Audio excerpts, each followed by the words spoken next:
반갑습니다. 오늘은 잠언 11번째 시간인데요. 지금까지 했던 잠언이 1장에서 9장이 솔로몬의 잠언 첫 번째 부분이었고, 그리고 10장에서 24장이 솔로몬의 두 번째 잠언 부분인데, 우리가 나름대로 단락을 정한 게 10에서 15장까지 이건 이제 반입평행의 내용들이었고, 그리고 지난주까지 했던 16장에서 22장 16절까지 지혜로운 사람과 미련한 사람, 지혜와 어리석음에 대해서 이야기를 했고, 오늘 해야 될 건 22장 17절에서 24장까지인데요. 지혜 있는 자의 말씀이라고 합니다. 내용을 한번 살펴보면 이 22장 17절에서 24장 22절까지는 지혜 있는 자의 말씀인데요. 30가지 교훈이 되어 있습니다. 바로 들어가는 게 아니라 22장 17절에서 21절은 서론이고요. 그리고 22장 22절부터 24장 22절까지가 30가지 교훈들입니다. 그리고 24장 23절에서 34절까지 끝에가 지혜 있는 자들의 또 다른 말씀입니다. 그래서 지혜 있는 자의 말씀, 그리고 추가되는 지혜 있는 자의 말씀으로 되어 있어요. 먼저 첫 번째 22장 17절에서 24장 22절 지혜 있는 자의 말씀을 보면 22장 17절부터 21절이 서론이라 했잖아요. 내용이 이렇습니다. 지혜 있는 자의 말씀을 들어라. 그러면 이 지혜 있는 자는 누군가? 우리 표면적으로 이게 솔로몬이라는 건 알아요. 근데 어떤 학자들은 솔로몬이 아닌 제3의 인물, 아니면 제3의 인물들이라고도 합니다.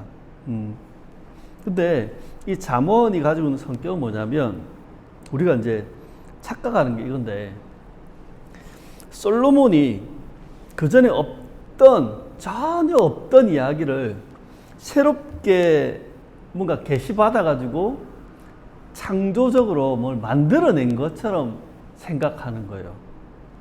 근데 그렇지 않습니다. 솔로몬 이전의 사람들, 이전에 지혜자들의 가르침들을 학습한 거죠. 가르침을 받아서, 요즘 말로 하면 책도 읽고 강의도 듣고 이래가지고 학습을 한 겁니다. 그 이전 사람들 가르침. 그뿐 아니라 솔로몬 자신의 경험과 또한 자신의 생각 가운데 깨달은 것들도 있는 겁니다. 깨달은 것. 그리고 또 하나는 뭐냐면, 이게 제일 중요한데, 율법책. 그리고 구약으로 말하면 이 율법책뿐만 아니라 여러 성문서들. 그러니까 솔로몬 시대에 존재했던 그 율법책과 성문서들, 우리로 말하면 이제 성경책이죠. 그것들 또한 솔로몬에게 지대한 영향을 미쳤던 거예요. 그래서 이전 사람들의 가르침, 자신의 경험과 깨달음, 그리고 성경이라고 하는 그 율법서, 성문서 속에 있는 그 내용들, 이것들이 종합적으로 정리되어서 그것이 성령의 감동 가운데 이 잠언이라는 책으로 기록된 겁니다.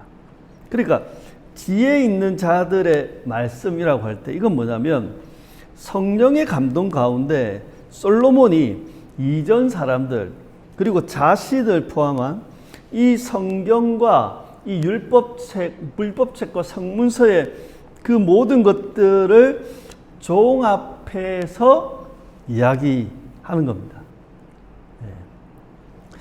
그리고 이 서론에 보면 이 20절인데요. 여기 뭐라 되어 있냐면 30가지 교훈이라고 이야기를 합니다. 우리 개역 개정에는 그렇게 안 되어 있지만, 다른 세번역 성경이나 쉬운 성경이나 현대의 성경 가보면 모두가 다 30가지 교훈이라는 이야기를 합니다.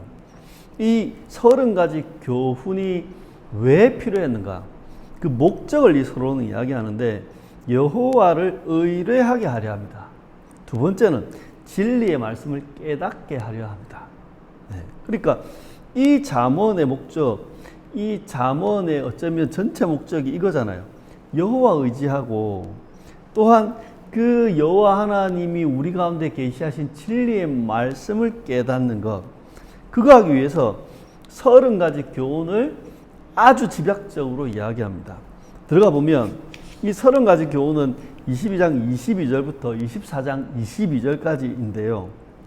하나씩 한번 읽어보면 22장 22절의 첫 번째, 가난한 자를 함부로 착취하거나 법정에서 압제하지 말라는 겁니다. 두 번째는 22장 24절인데요. 성급한 사람과 사귀지 말고 성을 잘 내는 사람과 함께 다니지 말라는 겁니다. 세 번째는 22장 26절인데 사람에게 서약하거나 타인의 빚보증을 서지 말라는 거예요. 네 번째는 22장 28절인데 옛 경계석을 옮기지 마라, 지켜라는 겁니다. 다섯 번째는 22장 29절인데요. 자기 일에 능숙하라는 겁니다. 23장으로 넘어가 보면 여섯 번째 23장 1절에 높은 사람과 식사를 할 때는 너의 앞에 누가 앉았는지를 잘 살펴라. 그리고 일곱 번째 2절에 보면 높은 사람 앞에서 음식을 먹을 때는 절제해라. 3절에 여덟 번째 보면 음식에 욕심을 부리지 마라. 그리고 아홉 번째인 4절에 보면 부자가 되려고 애쓰지 말고 그런 생각은 끊어버려라.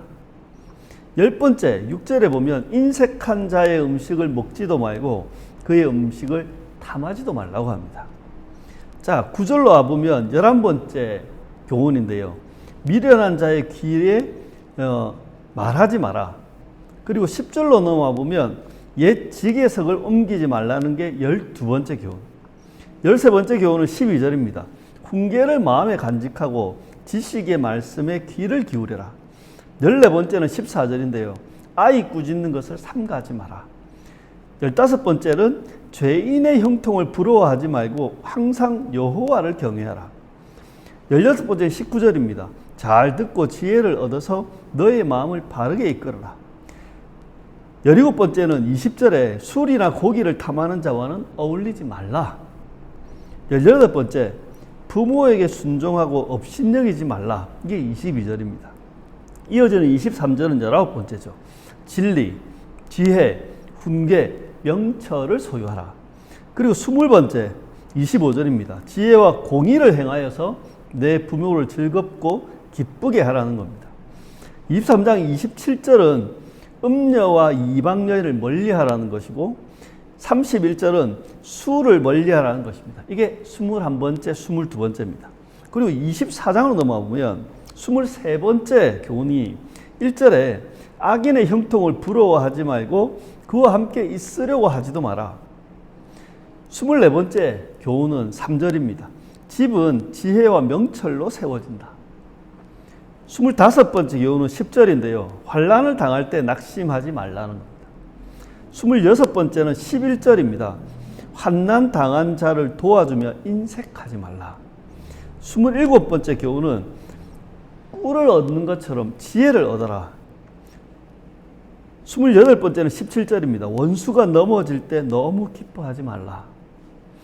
29번째는 19절인데요. 악인들 때문에 분노하지 말고 악인의 형통함을 부러워하지 마라. 그리고 마지막 30번째 교훈은 21절입니다.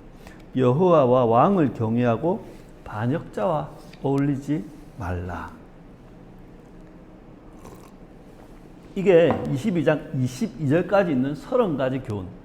그리고 24장 23절부터 34절 끝에 있는 이제 또 다른 지혜로운 자들의 말씀, 추가되는 교훈이 5가지가 있는데요. 23절에 보면 재판할 때 아는 사람이라고 봐주지 말고 공정하게 하라. 27절에 보면 바깥일을 잘 처리한 후에 내 집을 세워라. 28절은 까닭 없이 불리한 증언을 하지 말고 남을 속이지 말라. 29절에는 상대가 한 만큼 갚아주겠다고 하지 말라.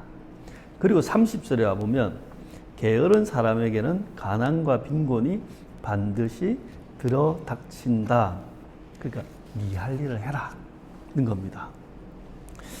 이제 이 이야기를 이제 이게 뭐가 순서가 이게 난잡하잖아요. 이걸 이제 종합해서 정리해야 될 텐데, 우리가 잠언을 계속해서 읽지만 잠언이 지혜의 책인데 한편에서는 이런 특징이 있는 거예요. 문장은 참 너무 명확한데 왜 이렇게 구성은 난잡하게 됐을까? 예? 몇 절 안 된 사이에 이거 했다가 저거 했다가 저거 했다가 이 갔다가 저 갔다가 왜 이러는 걸까? 그걸 묵상해 보면 이런 결론에 다다릅니다. 그러니까 첫 번째는 잠언이라는 것은 그냥 닥치는 대로 열심히 읽고 외운다고 알 수 있는 게 아니라는 거예요. 네. 이 잠언은 천천히 유의해서 살펴보고 스스로 공부해서 다시 재정리해야만 알 수 있는 성경. 그러니까 한 절 한 절은 너무 명확한데 전체가 그럼 뭘 이야기하는가? 이건 쉽지 않아요. 그러면 어떻게 해야 되는 줄 아세요? 그냥 막 열심히 읽는 게 아니라 읽은 것들을 다시 정리하고 다시 조합하고 그렇게 스스로 공부할 때 정리가 되는 거예요. 그러니까 진짜 지혜로운 사람은 잠언을 통해서 지혜를 깨닫는데 이건 그냥 주입식, 달달달 외우기, 암기식 이런 게 아니라는 겁니다. 그래서 설교를 하는 우리도, 여러분 설교를 듣는 여러분도 그냥 이래 듣는다고 잠언이 여러분께 되지 않아요. 여러분이 한 문장 한 문장을 유심히 살펴보고 전체의 잠언의 글들을 다시 조합하고 정리할 때 그게 정말 지혜로운 잠언 여러분의 것이 된다는 겁니다. 그리고 또 하나 생각해 보면 이런 겁니다. 인간의 삶이 이렇다는 겁니다. 인간의 삶은 이것저것 섞여서 살아갑니다. 네. 돈 문제, 인간관계, 사업, 학업, 시당. 우리의 삶은 뭔가 분류해서 일이 오지 않습니다. 네. 월요일 날에는 경제 문제가 왔다가, 화요일 날에는 어떤 뭐 공적인 문제가 왔다가, 수요일 날에는 뭐 교회 문제가 왔다. 이렇게 하지 않습니다. 우리 인간의 삶은 동시다발적으로 많은 일이 일어나는 겁니다. 우리의 하루가, 우리의 한 주가, 한 달과 한 해가 늘 그렇습니다. 무슨 한 해에 한 사건만 일어납니까? 아닙니다. 동시다발적으로 일어난다. 그래서 어쩌면 잠언은 그렇게 인간의 삶과 참 닮았다는 겁니다. 이런 거죠. 이것 옆에 그게 또 있는 겁니다. 그거 옆에 그게 또 붙어 있는 겁니다. 이 잠언이 그런 거예요. 그래서 한편에서 어쩌면 잠언이야말로 참으로 인생의 책이고 지혜의 책인 것 같다. 이 문장을 이야기하면서 그 문장이 있고 그 문장 이야기하는 옆에 또 다른 게 있는. 네. 이걸 이제 이 과정에서 이제 종합 정리해 보면 22장 17절에서 24장 34절까지 종합 정리해 보면 세 가지로 정리됩니다. 네. 어떤 거냐면 첫 번째는 지혜의 중요성에 대한 교훈, 두 번째는 공적인 영역에 대한 교훈, 세 번째는 사적인 영역에 대한 교훈으로 이 30가지와 추가되는 이 교훈들이 정리될 수 있습니다. 먼저 지혜의 중요성에 대한 교훈은 지혜를 소유하라는 거죠. 그러니까 지혜를 얻어라. 지혜를 마음에 간직하고 지혜의 말씀에 귀를 기울이고 잘 듣고 지혜를 얻어서 마음을 바르게 이끌어라. 진리를, 지혜를, 그 훈계와 명철을 네가 소유하라는 이 지혜의 중요성. 이건 잠언 전체에서 계속 강조되는 이야기였습니다. 두 번째는 공적인 영역에 대해서 교훈합니다. 강조되는 핵심 키워드는 정직, 공정, 사회정의 같은 겁니다. 이렇습니다. 먼저 공직에 대한 부분에서 종합해 보면 공적인 직분이나 직무를 맡았다면 사적인 일보다 공적인 일을 우선하라고 합니다. 그리고 자기가 맡은 그 직분, 그 직무에 능숙하게 하라고 합니다. 자기 일에 능력을 발휘하는 그 사람이야말로 공식적인 대외적인 자리에 가게 될 것이다. 그러니 네가 맡은 그 직분, 네가 맡은 그 직무에 능숙하게 잘해야 된다. 그리고 직분과 직무를 맡았으면 정작 해야 할 일을 하지 않는 사람들이 있습니다. 그러니까 직분은 맡았고 직무는 맡았고 그 자리에는 있는데 정작 자기 할 일을 하지 않는 사람. 그렇다고 그 사람이 한가냐? 한가하지도 않습니다. 근데 이런 사람을 뭐라 하냐면 게으른 자라고 하고 다른 이름으로 말하면 지혜 없는 자라고 합니다. 이런 자들의 특징이 뭐냐면 상황 판단이 안 되죠. 이런 거죠. 그런 말 있잖아요. 나는 누구? 여기는 어디? 이런 사람들, 정작 자기 할 일을 안 하는 이 게으른 사람, 지혜 없는 사람이 바로 이 상태인 겁니다. 그리고 이들의 특징이 뭐냐면 공적인 능력, 자기가 맡은 진짜 직분, 직무보다 개인적인 관심사가 더 큰 겁니다. 맡겨놓은 그게 아니라 자기가 하고 싶은 일, 자기가 이루고 싶은 일이 더 큰 사람. 이 사람이 바로 게으르고 지혜 없는 사람이다. 경제적인 영역에서는 세 가지로 정리되는데 하나는 경계석, 성경은 지계석이라고 하는데요. 이건 토지의 경계를 말합니다. 이 경계석을 옮기지 말라고 하는데요. 여러분, 첫 번째는 22장 28절의 개념은 뭐냐면 그 경계석을 옮기지 말라는 게 빼앗기지 말고 잘 간수하라는 겁니다. 그러니까 지켜내라, 팔아먹지 말라는 거고 23장 10절에 또 경계석을 옮기지 말라고 이건 뭐냐면 빼앗지 말고 침범하지 마라. 그러니까 하나는 우리가 우리의 경계를 지켜내야 되고 또 하나는 이 경계를 넘어가서도 안 된다는 겁니다. 그게 하나님 나라의 어떤 경제적 원리에서는 좀 가장 중요한 원칙이 아닌가. 두 번째는 가난한 자, 그러니까 사회적 약자, 경제적 약자를 착취하거나 압제하지 말라고 합니다. 근데 이 착취와 압제는 그 권력자들에서 어떻게 자행되냐면 그냥 막 하는 게 아니라 제도적으로 심지어는 합법이라고 하는 탈을 쓰고 착취와 압제가 일어나는 겁니다. 근데 성경은 이야기합니다.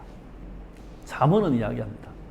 제발 가난한 자를 그 사회적 약자, 경제적 약자에 대해서 착취하거나 압제하지 말아라. 그뿐만 한 단계 더 나아가서 환난 당한 자, 한편은 경제적 어려움을 어떤 당한 자, 그리고 어떤 재판의 어떤 그 불리한 재판의 자리에 가 있는 자, 힘 없는 자, 그 환난 당한 자를 도우라는 겁니다. 네가 할 수 있는 만큼 몰랐다고 핑계 대지 말고. 그리고 재판과 처벌에 대한 이야기는 이렇게 이야기합니다. 공정하게 재판하고, 이건 이제 재판적인 영역이죠. 그리고 법정에서 정직하라. 이건 뭐냐면 사회 구성원들. 그러니까 재판관은 아는 사람이라고 봐주면 안 돼.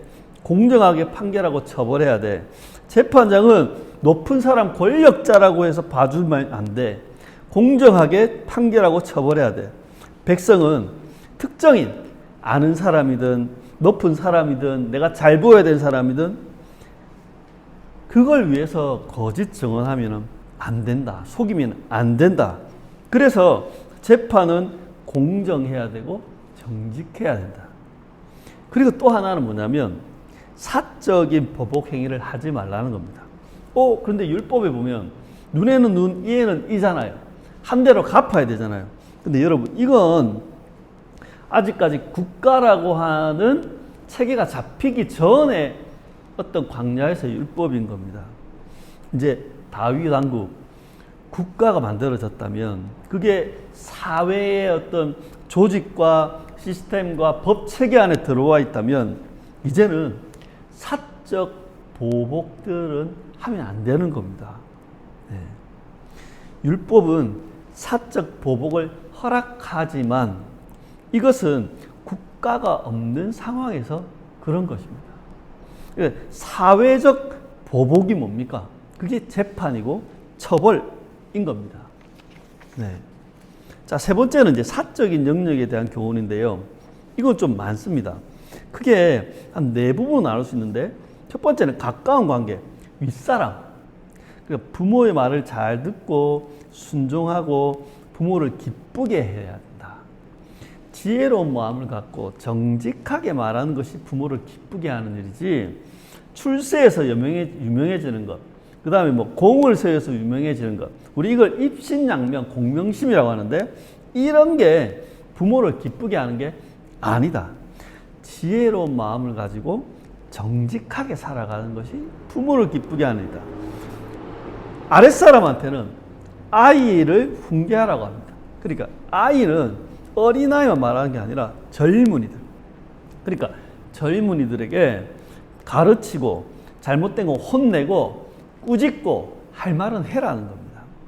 그리고 이제 동등한 친구는 설령 불편해지거나 설령 불이익이 있다 할지라도 정직하게 답변하는 것이 진정한 우정이다. 그러니까 정직이 최선이다. 그러니 제발 아첨하고 거짓말하지 마라. 여러분, 아첨하고 거짓말하다가 최악으로 다다르는 겁니다. 첫 번째는 가까운 관계, 윗사람, 아랫사람, 친구. 두 번째는 경계해야 될 일에 대해서 이야기합니다. 먼저 사람에게 함부로 서약하거나 빚보증을 서지 말아야 된다. 경제적으로 엮이면 안 된다. 두 번째는 네 가지를 조심해야 되는데요. 첫 번째는 음식을 탐하지 마라. 네. 어떤 음식이라고 하면 뭐 고기 아니면 요리 이런 걸 수도 있는데, 지금 우리들의 입장에서 보면 그 음식을 탐한다는 건 두 가지 형태인 것 같아요. 하나는 양적 탐닉. 그러니까 많이 먹으려는 거예요. 많이 먹으려는 거예요. 네, 폭식, 뭐 더 많이 먹으려는 거예요. 네, 보면 먹으려는 거. 두 번째는 질적 탐닉.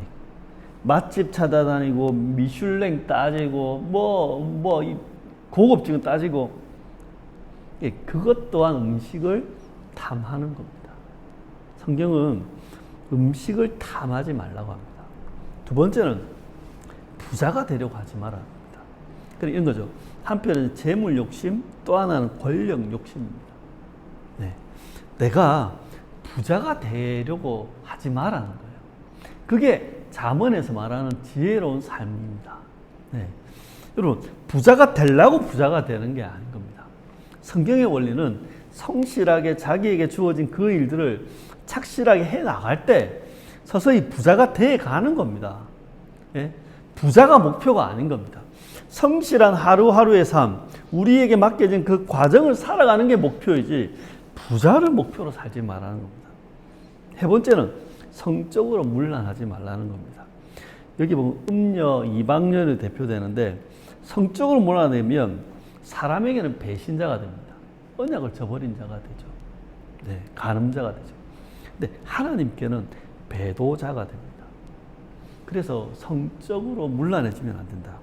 네 번째는 술입니다. 술을 멀리하라. 심지어 보지도 마라. 왜냐하면 이게 재앙과 근심의 근원이다. 네 가지를 조심하라고요. 하나는 음식, 두 번째는 부자 되는 것, 세 번째는 성, 네 번째는 술. 목사건, 평신도건, 아니면 기독교인이든 불신자든 결국 인생을 무너뜨리는 건 바로 여기에 있습니다. 또 이야기합니다. 환난을 당할 때 낙심하지 마라. 그리고 악인들, 행악자, 죄인들의 형통을 보면서 부러워하지 말라고. 심지어는 그들과 함께 하려고도 하지 말고, 그들이 형통한다고 분노하지도 말고 그냥 너는 여호와를 경외하라고 합니다. 그리고 만약에 원수가 넘어지더라도 너무 기뻐하지 말라고 합니다. 하나님이 기뻐하지 않으십니까? 네. 조심해야 될 것, 서약, 빚보증, 그리고 음식, 그다음 부자 되는 거, 성적으로 문란한 거, 술, 그 다음에 낙심하는 거, 그 다음에 행악자들의 형통을 부러워하는 거, 원수가 넘어지는 걸 기뻐하는 거. 이런 거 하지 마라. 이제 2개 남았는데요. 하나는 이런 사람이 되지 말라는 겁니다. 3가지인데요. 상황 파악도 못하는, 분별을 못하는 미련한 자가 되지 마라. 터무니없는 고집을 부릴 정도로 매우 어리석고 둔한 자를 사전적으로 미련한 자라고 합니다. 그리고 이 사람들은 상황 파악을 못하는 자예요. 그래서 성경에 뭐라 했냐면 성문에서 입을 열지 못할 것이다. 이거 뭐냐면 이들은 공적인 활동을 못하게 된다. 근데 이 미련한 자들이 공직자가 되고 리더가 되고 직분자가 되면 그 가정은, 그 공동체는 위태로움을 겪게 됩니다. 2번째는 악을 꾀하는 사악한 자가 되지 말라고 합니다. 사악한 자는 뭐냐면 머리는 좋은데 이 머리 좋은 걸 어떻게 해요? 사리사욕을 챙기는 일에 굴리는 거예요. 그래서 사리사욕을 위해서 악행을 꾀하는 사람, 이게 사악한 사람이죠. 3번째는 거만한 자가 되지 말라고 합니다. 자신의 조건을 믿는 사람이 거만한 거죠. 자신의 능력, 자신의 지위, 자신의 지식, 자신의 재력, 자기가 가진 세력. 이들은 미련한 생각으로, 그러니까 자기께 있으면 자기는 마음대로 할 수 있다는 그것들로 인해서 죄를 짓고 결국 사람에게 미움을 받습니다. 잠언 이 지혜 있는 자의 말씀에 이런 자는 되지 말라고 합니다. 미련한 자 되지 말고, 사악한 자 되지 말고, 또한 거만한 자 되지 마라. 그리고 마지막으로는 이런 사람과는 어울리지 말라고 합니다. 3가지인데요. 또 하나는 성급하고 성을 잘 내는 자와는 동행하지 마라.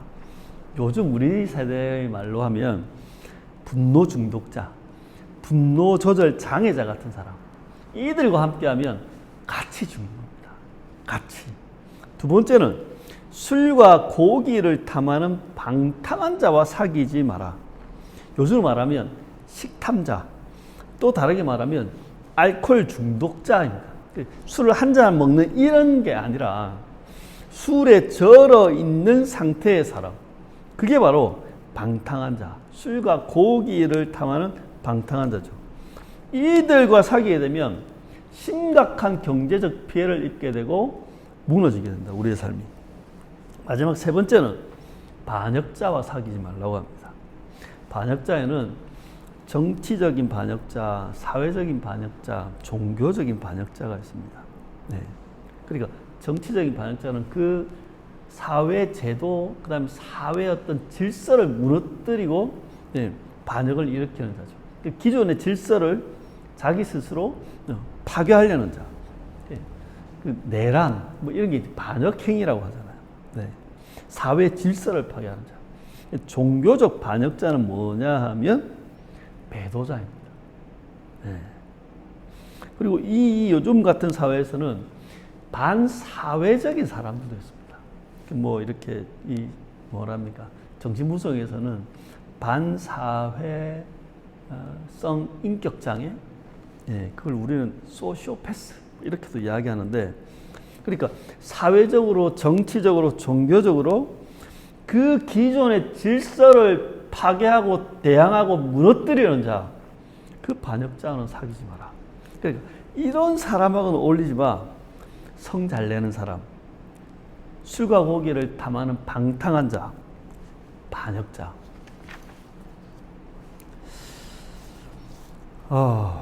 잠언은 우리에게 어떻게 살 것인가, 또 어떻게 살아야 할 것인가를 말씀합니다. 그리고 그걸 깨닫게 합니다. 우리가 율법이라고 하는 구조를 보면 흔히들 이렇게 생각하는데, 이게 죄냐, 죄가 아니냐, 아니면 이게 맞느냐, 틀리냐, 이게 옳으냐, 그러냐, 이걸 이분법적 사고라고 그러죠. 근데 잠언의 이야기, 지혜서의 이야기는 여기서 한 발 더 나아가야 한다고 합니다. 그건 뭐냐면 더 나은 것, 더 나은 삶을 선택한 것을 말합니다. 더 나은 삶은 당연히 율법을 지키는 삶이 맞습니다. 그걸 포함합니다. 하지만 더 나은 삶은 거기서 끝나지 않는 겁니다. 율법을 넘어서 지혜의 삶, 율법을 포함하되 율법을 초월하는 더 나은 지혜의 삶으로 성경은 우리를 초대하는 겁니다. 성령님은, 하나님은 우리가 죄 안 짓고 사는 그 율법적인 삶을 바라시는 게 아니라 그걸 넘어서 더 나은 삶, 더 가치 있고 더 의미 있고 더 행복하고 더 복된 삶으로 나가길 원하신다. 잠언은 우리에게 그렇게 그런 지혜 있는 자의 말씀, 하나님의 말씀을 가르칩니다. 하나님은 우리가 복되게 살기를 원하시는 것이 분명합니다. 하나님은 우리가 안식과 화평과 번영을 누리며 살기를 원하시는 것이 확실합니다. 그래서 이 하나님은 우리에게 성령으로 잠언을 통해 계시하신 겁니다. 성령에 감동된 솔로몬을 통해서 이 잠언의 말씀을 하셨고, 오늘 우리에게는 30가지 교훈과 추가되는 그 교훈들로 말씀하시는 겁니다. 하나님은 우리에게 계시로 이렇게 말씀하시는 겁니다. 우리가 어떻게 살아야 할지를, 어떤 삶이 과연 지혜로운 삶인지를, 어떤 삶이 더 나은 삶인지를 잠언은 소개하고 초대하고 우리를 부르고 있는 겁니다. 유아등교회 성도 여러분, 우리 그냥 막 열심히 살지는 맙시다. 우리 하나님이 계시하신 그 지혜로운 삶이 무엇인지 생각하며 살자고요. 관성대로 살지 말고, 해왔던 대로 살지 말고 더 나은 것을 찾으며 살자고요. 유치한 싸움들을 이제 좀 그치고 끝내고 더 나은 삶으로 함께 나아갑시다. 우리 모두가 그렇게 지혜의 삶을 깨닫고 지혜로운 삶을 살아가며 그 풍성한 지혜의 삶을 누리길 진심으로 축원합니다.